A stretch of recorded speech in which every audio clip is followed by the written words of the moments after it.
آپ حضرات نے کیا ہدف متعین کیا ہے وہ آپ کا مسئلہ ہے، میں نے کیا ہدف متعین کیا اپنی زندگی کا میں آپ کی خدمت میں عرض کر دیتا ہوں۔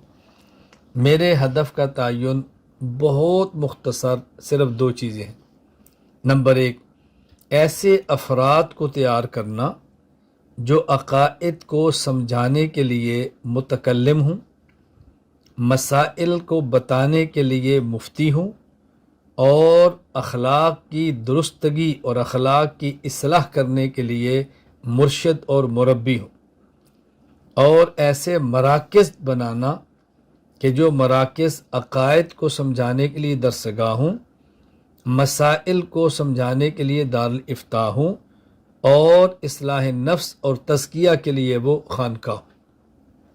یہ خلاصہ ہے۔ ہمارے ہدف کا تعین کوئی بہت بڑا نہیں ہے، کتنا آسان ہے۔ میں پھر آپ کی خدمت میں عرض کرتا ہوں، بہت اچھی طرح آپ اس کو سمجھ لیں۔ میں نے جس ہدف کا تعین کیا ہے، میرے ہدف میں دو چیزیں ہیں۔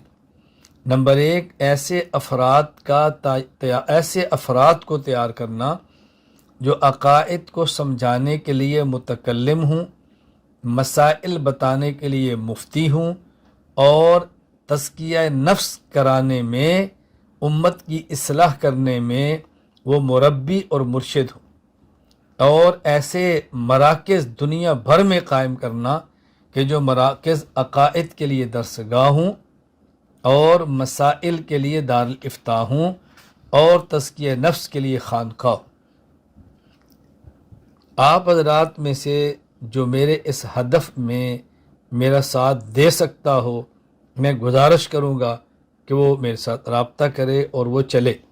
اس کے لیے آپ مال دے سکتے ہیں تو مال دیں، اپنے آپ کو پیش کر سکتے ہیں تو پیش کریں، دعائیں فرما سکتے ہیں تو دعائیں کریں، جو بھی آپ حضرات راستہ اختیار کر سکتے ہیں فرمائیں، اگر آپ کو سمجھ آ جائے کہ ہمارے ہدف کا تعین کیا ہے اور میں کیا کرنا چاہتا ہوں۔